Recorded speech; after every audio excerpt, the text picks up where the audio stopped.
Hello student, आज के lecture में हम करने वाले हैं कि जब एक गोले को एक समतल काटता है तो उससे बनने वाला जो वृत्त होता है उस वृत्त का केंद्र और त्रिज्या अपन कैसे निकालते हैं। ठीक है, तो सबसे पहले अपन मानते हैं एक गोला है और उस गोले को एक समतल प्रतिच्छेद करेगा।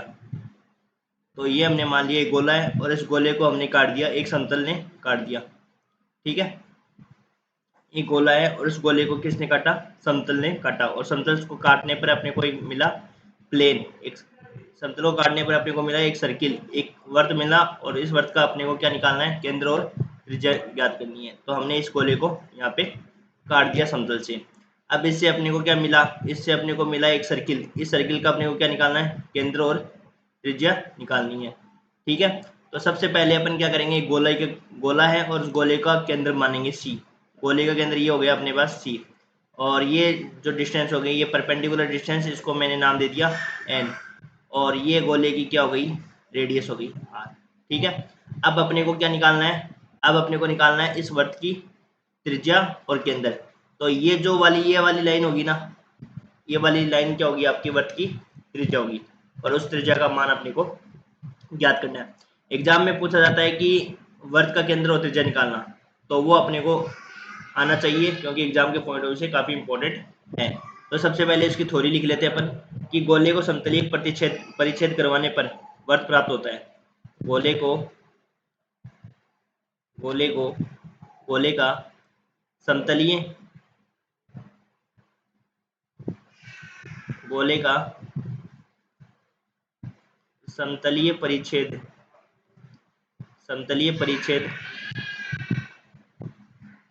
करवाने पर वर्त प्राप्त होता है। वर्त प्राप्त होता है। ठीक है, अब इस वर्त की त्रिज्या अपन कैसे निकालेंगे? तो इस वर्त की त्रिज्या जो होगी उसको तो अपन क्या करेंगे? पाइथागोरस प्रमेय से ज्ञात कर लेंगे। तो ये वर्त की जो त्रिज्या होगी अपने पास, वर्त की जो त्रिज्या होगी अपने पास, ये तो डायरेक्ट निकल जाएगी अपने पास। कैसे? इस डिस्टेंस को अपन परपेंडिकुलर लेंथ हो जाएगी और ये आपकी रेडियस हो जाएगी। ये परपेंडिकुलर लेंथ होती है, तो जो आपकी वर्त की त्रिज्या है वो कैसे निकलेगी? Under root of r square minus p square. अपने को क्या क्या निकालना है? अपने को एक तो गोले की त्रिज्या निकालनी है, एक गोले के केंद्र से समतल पर डाले गए लंब की लंबाई निकालनी है, और दोनों की लंबाई निकालते ही अपने क्या करेंगे? Under root of r square minus p square, क्योंकि ये क्या हो गया? परपेंडिकुलर लेंथ हो गया, ये अपने पास क्या हो गया? कर्ण हो गया, ये अपने पास लंब हो गया, ये आधार हो गया। तो कैसे निकालते हैं? लंब बटा आधार का। तो ऐसे तो निकालते हैं आर स्क्वायर बराबर पी स्क्वायर प्लस, इसको कैपिटल आर स्क्वायर नाम दे दो। तो अपने को कैपिटल आर स्क्वायर की त्रिज्या है, तो ये हो जाएगा under root of r square minus p square. ठीक है, तो ये अपने पास पाइथागोरस प्रमेय से निकाल दिया हमने इसको। ठीक है, तो अब अपने को देखो यहाँ पे नोटेशन क्या हो गया? ये जो वर्त की त्रिज्या है ये तो अपने पास क्या हो गई? Under root of r square minus p square, r square minus p square. अब जहाँ पे आर क्या होती है? गोले की त्रिज्या होती है, और पी होता है गोले के केंद्र से समतल पर डाले गए लंब की लंबाई। जहाँ आर गोले की त्रिज्या, आर तो क्या है? गोले की त्रिज्या है, और पी क्या है? गोले के केंद्र से समतल पर डाले गए लंब की लंबाई है। गोले के केंद्र से, अभी अपन क्वेश्चन को में इनको अप्लाई करेंगे ना, तब आपको चीजें समझ में आ जाएगी। समतल पर डाले गए लंब की लंबाई,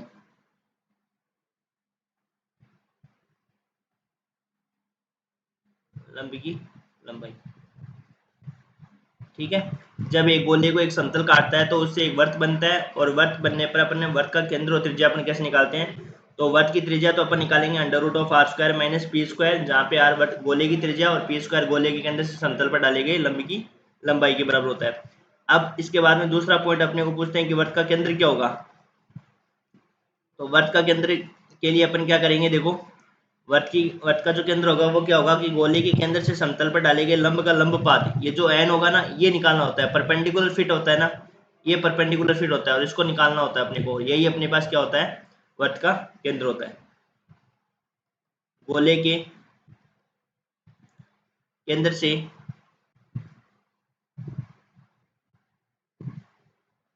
समतल पर डाले गए लंब का लंब पाद, परपेंडिकुलर फिट जो होता है ना, वही अपने पास वृत्त का केंद्र होगा। ये अपन क्वेश्चन में अप्लाई करेंगे तब आपको समझ में आएगा कि परपेंडिकुलर फिट कैसे निकालेंगे, अपन रेडियस कैसे निकालेंगे, ठीक है ना। ये परपेंडिकुलर फिट। अब एक नोट लगा के एक पॉइंट लिख लो कि गोला और समतल इन दोनों का एक साथ यदि समीकरण लिखते हैं तो वो वृत्त के समीकरण को रिप्रेजेंट करेगा। आपको एग्जाम में ऐसा लिखा हुआ भी आ सकता है कि निम्न वृत्त का केंद्र निकालो, तो आपको ऐसे निकालना है कि जो एक गोला दिया हुआ आएगा और एक समतल दिया हुआ आएगा, और गोला और समतल का समीकरण है वो एक साथ लिखा हुआ आएगा, तब वो क्या हो जाएगा अपने पास वृत्त का समीकरण हो जाएगा। तो गोले और समतल का समीकरण यदि एक साथ लिखा हुआ आ जाए वो आपके वृत्त का समीकरण रिप्रेजेंट करता है। तो गोले व समतल, गोले व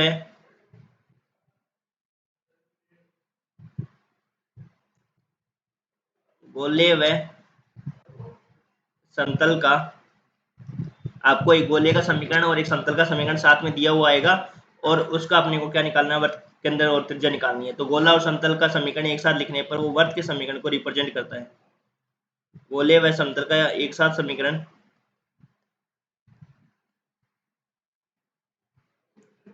वृत्त को व्यक्त करता है,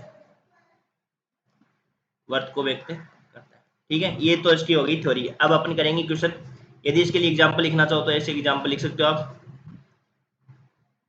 एक मैंने लिख दिया गोले का समीकरण और एक लिख दूंगा मैं आपको वृत्त का समीकरण। X square plus y square plus z square plus 2ux plus 2vy plus 2wz plus d equal to 0, और ये l x plus m y plus n z equal to p. अब देखो एक तो गोला है और एक आपके पास क्या है, समतल है। ये दोनों एक साथ किसको रिप्रेजेंट करेंगे, वृत्त के समीकरण को। तो ये वृत्त का समीकरण है, ना कि एक गोला और एक समतल का समीकरण है, ये वृत्त का समीकरण है। गोला और यदि समतल, इन दोनों का समीकरण एक साथ लिखा हुआ आ जाए तो ये वृत्त के समीकरण को रिप्रेजेंट करता है। अब अपन इसका एग्जाम्पल करते हैं और उसमें आपको चीजें क्लियर हो जाएगी कि कैसे अपन इस वृत्त का केंद्र और त्रिज्या निकालते हैं।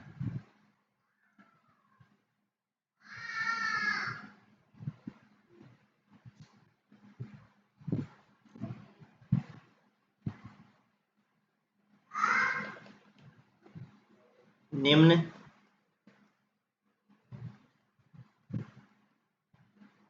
वृत्त का केंद्र व त्रिज्या ज्ञात कीजिए। निम्न वृत्त का केंद्र व त्रिज्या ज्ञात कीजिए।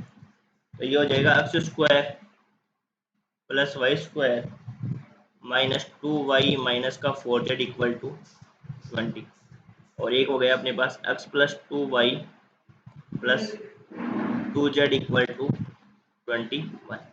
ये अपने पास एक गोले का समीकरण आ गया और एक अपने पास समतल का समीकरण है। इसका मतलब अपने को वृत्त का केंद्र व त्रिज्या निकालना है। वृत्त का केंद्र और त्रिज्या निकालने के लिए सबसे पहले क्या निकालना है, आपको एक गोले के समीकरण को लिखना है और एक समतल के समीकरण को लिखना है। ठीक है, तो देखो जो दिया हुआ है पहले तो उसको लिखते हैं। तो गोला क्या दिया हुआ है, गोला क्या दिया हुआ है अपने को, स्क्वायर क्या दिया हुआ है, x square plus y square, x square plus y square minus 2y minus का 4z माइनस 20 इक्वल टू 0। ये हो गया अपने पास समीकरण संख्या 1। एक समतल का समीकरण, एक समतल का समीकरण अपने को दिया हुआ है x plus 2y plus 2z equal to 21। ये हो गई अपने पास समीकरण संख्या 2। अब अपने को क्या निकालना है, सबसे पहले क्या निकालना है, गोले का केंद्र निकालना है। क्यों, क्योंकि गोले के केंद्र से समतल पर डाले गए लंब की लंबाई निकलेगी ना। तो अपने को क्या निकालना है, गोले का केंद्र। तो गोले का केंद्र अपन कैसे निकालते हैं, सीखा है हमने गोले का केंद्र और त्रिज्या निकालना कैसे निकालते हैं। तो इसकी तुलना, इस समीकरण 1 की तुलना किससे कर दो, स्टैंडर्ड फॉर्म से तुलना कर दो। समीकरण 1 की तुलना x square plus y square plus z square plus 2ux plus 2vy plus 2wz plus d equal to 0 से करने पर करो। तो 2u इक्वल टू तो क्या हो जाएगा, यहाँ पे x का कोफिशिएंट कितना है, 0 है। तो u इक्वल टू क्या आ गया अपने पास, 0 आ गया। यहाँ से फिर 2v इक्वल टू क्या हो जाएगा, माइनस का 2, तो v इक्वल टू क्या हो जाएगा, माइनस का 1। v इक्वल टू क्या हो जाएगा, माइनस का 1। इसी प्रकार 2w इक्वल टू क्या हो जाएगा, माइनस का 4। ये होता है ना 2w, और यहाँ पे कितना है, माइनस का 4 दे रखा है, तो w इक्वल टू क्या हो गया, माइनस का 2। और d की वैल्यू क्या हो जाएगी अपने पास, माइनस का 20। तो ये चारों वैल्यू आ गई। तो गोलेका के अंदर क्या आ जाएगा बताओ, गोलेका के अंदर हो जाएगा अपने पास माइनस का u, माइनस का v, और माइनस का w। तो u कितना है, 0, ये हो जाएगा 1, और ये हो जाएगा 2। अब क्या निकाल दो, गोले की त्रिज्या, क्योंकि गोले की त्रिज्या भी चाहिए अपने को। तो गोले की त्रिज्या कैसे निकालते हैं बताओ, गोले की त्रिज्या का फॉर्मूला होता है under root u square plus v square plus डब्ल्यू स्क्वायर माइनस का डी। तो यू स्क्वायर कितना है अपने पास बताओ, 0, प्लस 1 प्लस 4 माइनस का डी, और माइनस डी कितना हो जाएगा 20, और ये हो जाएगा 5 इकाई। ये अपने पास आ गई गोले की त्रिज्या। तो हमने गोले का केंद्र भी निकाल दिया और गोले की त्रिज्या भी निकाल दी। अब देखो, आपको माइंड में जो चित्र याद रखना है वो कैसे याद रखना है ये बताता हूँ मैं, देखो आपको, ताकि चीज़ें आपके लिए आसान हो जाएगी। क्योंकि इसमें 3D में यदि चित्र आपके ध्यान में रह गए ना, तब चीज़ें थोड़ी आसान हो जाती है निकालनी। देखो, ये तो गोला हो गया, इस गोले का क्या निकालना है, केंद्र निकालना है। ठीक है, इस गोले का क्या निकालना है, केंद्र निकालना है। और इसको जब इसको एक समतल काटता है, जब इसको एक समतल काटता है तो उससे बनने वाला एक वर्त होता है, उससे बनने वाला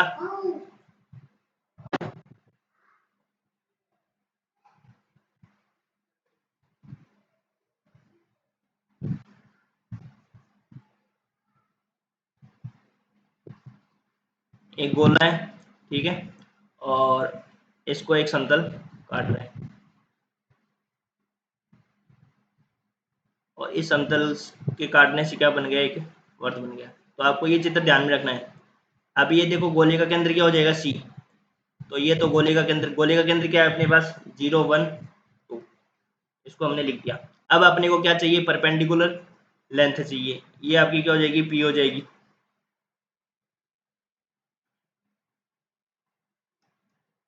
ठीक है, ये अपने पास क्या हो जाएगी, रेडियस हो जाएगी। तो गोले की त्रिज्या निकालनी है, केंद्र निकालना है। तो त्रिज्या अपने निकाल दी, कितनी आ गई, त्रिज्या अपने पास आ गई 5 इकाई।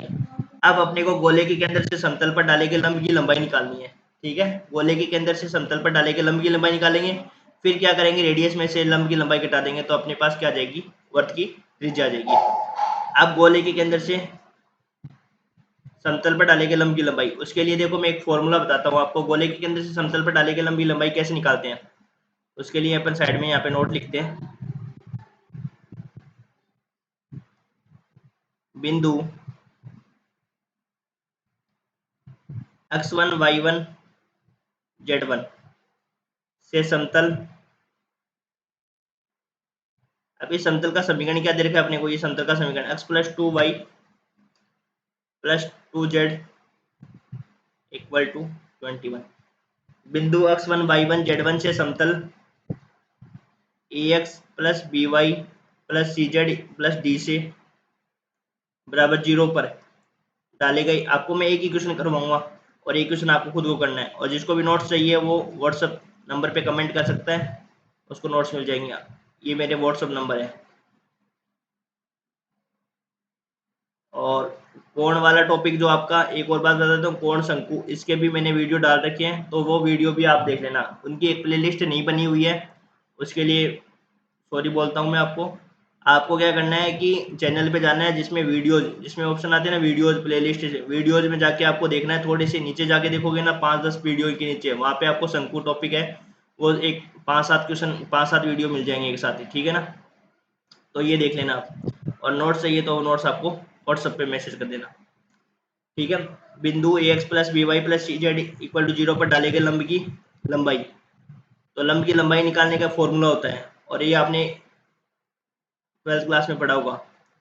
तो लंब की लंबाई कैसे निकालते हैं अपन, पी इक्वल टू होता है कि ये जो आपके पास समतल का समीकरण होता है, इसमें ये जो बिंदु होता है, इस बिंदु को ही रखना होता है, a x one plus b y one plus c z one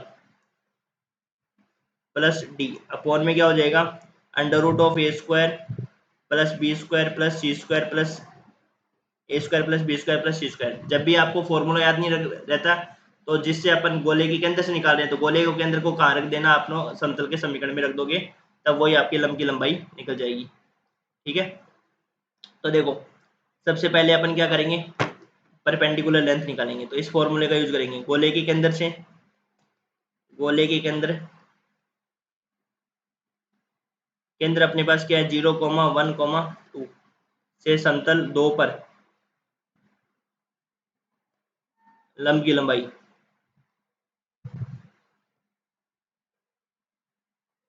लंब की लंबाई।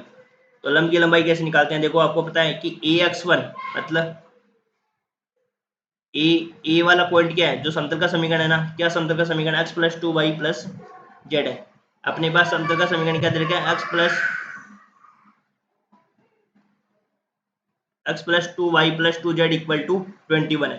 ठीक है, तो क्या करना है आपको, ये बिंदु रखने हैं अपने को 0। ठीक है, x के स्थान पर 0 प्लस 2 इंटू 1 प्लस 2 इंटू 2 है ना, और ये माइनस का 21 इधर आ जाएगा। ठीक है, अब कोण में क्या रखना है, ए स्क्वायर प्लस बी स्क्वायर। इसमें जो ए बी सी के मान है ना, इसमें ए बी सी का मान, ए का मान 1 है, बी का मान 2 है और सी का मान क्या है 2 है, तो 1 प्लस 4 प्लस 4। ठीक है, ये आपकी परपेंडिकुलर लेंथ हो जाएगी। क्या करना है, जो आपका केंद्र दे रखा है, ये जो अक्ष, ये तो एक तो वैल्यू क्या हो जाएगी, एक्स की हो जाएगी। इन वैल्यू को उठा के कहाँ रखना है, एक्स के स्थान पर रखना है, इसको एक्स के स्थान पर, इसको वाई के स्थान पर, इसको जेड के स्थान पर रखना है। तो एक्स के स्थान पर 0 रख दिया, plus 2 into 1 plus 2 into 2 minus का 21 इधर ले आए, और अपॉन में क्या हो जाएगा, इसके जो द्विगुणपात है उनका स्क्वायर कर देना है। ठीक है, यहाँ तक क्लियर है। अब देखो इसको सोल्व कर लो, देखो अब परपेंडिकुलर लेंथ है वो पॉजिटिव होती है इसलिए मोड लगाते हैं यहाँ पे। 2 प्लस 4 माइनस का 21 अपॉन कितना हो जाएगा 3, तो ये बच गया 15, मोड हटाएंगे तो 15 अपॉन में 3, ये आ गए अपने पास 5 इकाई। तो अब वर्ग की त्रिज्या निकाल दो।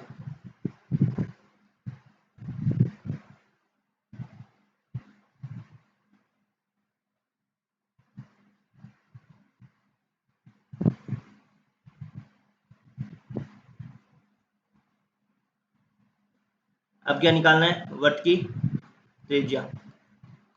वर्ग की त्रिज्या क्या हो जाएगी अपने पास, बताओ, under root of r square minus p square. अपने पास रेडियस कितनी आई है, रेडियस अपने पास आई है 5 का स्क्वायर माइनस 5 का स्क्वायर इक्वल टू क्या आ गया, 0 इकाई का क्या बनेगा, वर्ग की त्रिज्या बनेगी। ठीक है, ये आपकी वर्ग की त्रिज्या अपन ने निकाल दी। अब इसके बाद में अपने को क्या निकालना है, वर्ग का केंद्र निकालना है। देखो वर्ग का केंद्र कैसे निकालेंगे, मैंने आपको डेफिनेशन बताई थी। वर्ग का केंद्र होता है क्या है कि गोले के केंद्र से समतल पर डाले गए लंब का लंब पाद होता है ना, परपेंडिकुलर फिट होता है ना, उसी को ही अपन क्या कहते हैं, वर्ग का केंद्र होता है। अब देखो चित्र में देखो,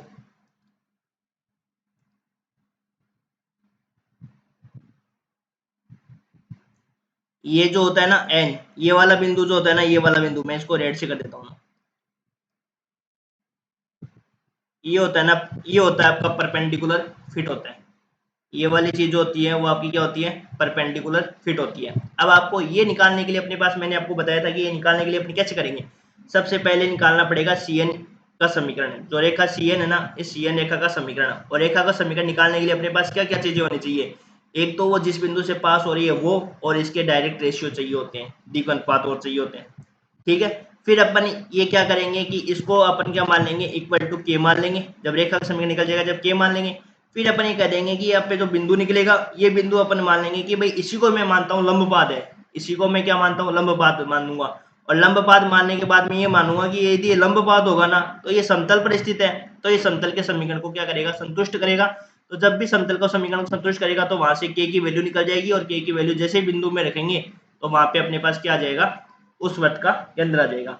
देखो सबसे पहले अपन सी रेखा का समीकरण मानेंगे, और सी रेखा का समीकरण निकालने के लिए अपने को ये चाहिए कि जिस बिंदु से वो पास हो रहा है वो बिंदु चाहिए, और साथ में द्विगुणपात भी चाहिए। फिर इसके इक्वल में के मान लेंगे, और के मानने के बाद में मान लेंगे कि यही बिंदु मान लेते हैं कि लंबपाद होगा, और ये बिंदु यदि लंबपाद है तो ये किस पर स्थित है, समतल पर स्थित है, तो समतल के समीकरण को क्या करेगा, संतुष्ट करेगा। और समतल के समीकरण को संतुष्ट करेंगे जैसे ही अपन, तो वहां पे उसकी वैल्यू k की वैल्यू निकल जाएगी, और k की वैल्यू को जिसे ही बिंदु में रखेंगे तो वहां से अपने पास बिंदु और लंबपात के निर्देशांक आ जाएंगे, और वो लंबपात के निर्देशांक जैसे आ जाएंगे तो वही आपकी क्या हो जाएंगे, वृत्त का केंद्र हो जाएगा। तो सबसे पहले अपन क्या करेंगे, लंब रेखा का समीकरण निकालेंगे। केंद्र से C से समतल x plus 2y plus 2z equal to 1 ये लंब रेखा का समीकरण। अब लंब रेखा का समीकरण निकालना है अपने को, है ना। देखो मैं ऐसे समझा देता हूँ शॉर्ट में, इसलिए इसमें तो ये जैसे मान लो C है ना, ये अपने पास इस रेखा का समीकरण निकालना है। तो सेंटर तो इसके क्या है 0,1,2 बिंदु तो अपने पास है। अब डायरेक्ट रेशियो, इसके डायरेक्ट रेशियो क्या हो जाएंगे बताओ, इसके जो द्विघात हो जाएंगे वो क्या होंगे, इस समतल, ये समतल का समीकरण क्या है, x plus 2y plus 2z equal to 21। तो ये जो इसके डायरेक्ट रेशियो होंगे ना वो होंगे 1,2,2। मैंने बताया था कि जो लंब रेखा का समीकरण होता है, जो समतल के जो द्विघात होते हैं वो उसके अभिलंब रेखा के समीकरण, अभिलंब रेखा के द्विघात होते हैं, ये बताया मैंने आपको। यदि नोट लगा के लिखना चाहो तो लिख सकते हो कि जो आपके पास समतल के जो द्विघात होते हैं वो समतल के अभिलंब की रेखा के द्विघात होते हैं, ऐसे लिख सकते हो।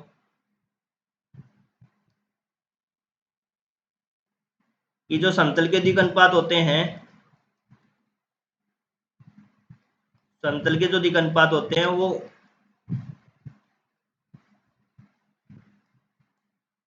तल के अभिलंब रेखा के द्विघात होते हैं,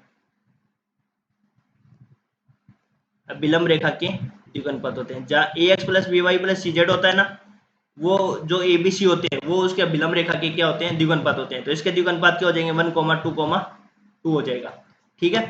तो अपने पास डायरेक्ट रेशियो भी आ गए, और जिस पॉइंट से वो पास हो रहा है उसका भी वो अपने पास पॉइंट आ गया। तो x माइनस 0/1 y माइनस 1/2 और z माइनस 2/2 इक्वल टू क्या मान लेंगे, k मान लेंगे। अब रेखा पर बिंदु मान लेंगे, तो यहाँ पे सोल्व करेंगे, एक्स वाई जेड का मान निकालेंगे। तो रेखा पर जैसे ही बिंदु निकालेंगे तो क्या बिंदु आ जाएगा यहाँ पे, एक्स इक्वल टू तो क्या हो जाएगा, और वाई इक्वल टू क्या हो जाएगा अपने पास 2k+1, और जेड इक्वल टू क्या हो जाएगा 2k+2। तो बिंदु अपने पास क्या हो जाएगा k, 2k+1 और 2k+2 हो जाएगा, ठीक है। अब ये यदि ये बिंदु लंबपाद है, यदि ये बिंदु लंबपाद एन, इस बिंदु को यदि अपन लंबपाद मानते हैं तो ये लंबपाद के निर्देशांक होंगे, और लंबपाद के निर्देशांक होंगे तो ये समतल x plus 2y plus 2z equal to 21 को क्या करेंगे, संतुष्ट करेगा। क्योंकि ये बिंदु कहाँ पर है, समतल पर स्थित है, तो समतल के समीकरण को क्या करेगा, संतुष्ट करेगा। और समतल के समीकरण को संतुष्ट करेगा तो इन बिंदुओं को कहाँ पे रख देंगे, समतल पे रख देंगे। तो वहां से अपने को क्या निकल जाएगी, k की वैल्यू निकल जाएगी। ये क्वेश्चन एग्जाम में पूछा जाता है वर्ग का केंद्र निकालना, तो इसलिए इसको बता रहा हूँ मैं आपको। एक क्वेश्चन आपको बता देता हूँ, एक क्वेश्चन आप खुद ट्राई कर लेना, ठीक है। अब रख दो, देखो इसमें यहाँ पे रखेंगे इसके स्थान पे k हो जाएगा, ये हो जाएगा 2k+1, और ये हो जाएगा z के स्थान पे रख देंगे 2k+2 इक्वल टू 21। तो ये हो जाएगा k plus 4k+2 plus 4k plus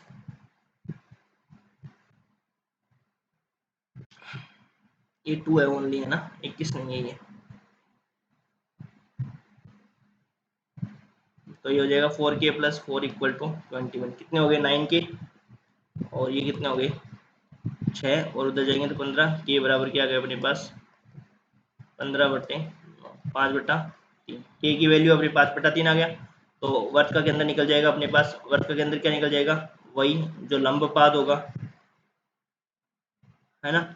और लंबपाद के निर्देशांक के की वैल्यू क्या है 5/3, और 2k+1 में रखेंगे तो 2 × 5/3 प्लस 1, और 2 × 5/3 प्लस, ये अपने पास हो जाएगा। तो जब इसको सोल्व करेंगे तो 5/3, ये हो जाएगा 13/3, और ये हो जाएगा 16/3। ये आपके पास आ जाएगा वृत्त का केंद्र और त्रिज्या निकालना। ठीक है। त्रिज्या कैसे निकालेंगे, under root of r square minus p square, जहाँ पे आर तो गोले की त्रिज्या होती है, पी परपेंडिकुलर लेंथ की लंबाई होती है, वो निकाल लेंगे। और उसका फॉर्मूला क्या होता है, a x one plus b y one plus c z one plus d upon में under root of a square plus b square plus c square, वो निकल गया। फिर उसके बाद में जब अपन क्या करेंगे, उस सीएन रेखा का समीकरण निकालेंगे। उस सीएन रेखा का समीकरण कैसे निकालेंगे, सेंटर अपने पास दे रखा है, ठीक है, सेंटर अपने पास दे रखा है, तो सेंटर जो भी दे रखा है वो, और इसमें यहाँ पे इसके चाहिए होते हैं डायरेक्ट रेशियो। डायरेक्ट रेशियो क्या होते हैं, जो समतल के जो द्विक अनुपात होते हैं उसके अभिलंब रेखा के क्या होते हैं, वो द्विक अनुपात होते हैं। तो वहां से डायरेक्ट रेशियो आ गया, तब समीकरण का निकल जाएगा, समतल का समीकरण एक्स माइनस जीरो अपॉन में 1 और वाई माइनस वन अपॉन में 2 और जेड माइनस वन अपॉन में 2, ये निकल गया। इसको के मान लेंगे, और के जैसे मानेंगे तो एक्स वाई जेड बिंदु निकाल लेंगे, और ये बिंदु क्या मान लेंगे, यदि ये लंबपात के निर्देशांक होंगे तो ये समतल के समीकरण को संतुष्ट करेंगे, क्योंकि ये समतल पर स्थित है। और समतल पर स्थित होते तो यहाँ से के की वैल्यू निकल जाएगी, के की वैल्यू जैसे निकलेगी तो उन पॉइंटों में रखते ही अपने पास क्या आ जाएगा, केंद्र के निर्देशांक आ जाएंगे। ठीक है, इसको देख लेना इस क्वेश्चन को अच्छे से। ठीक है, थैंक यू।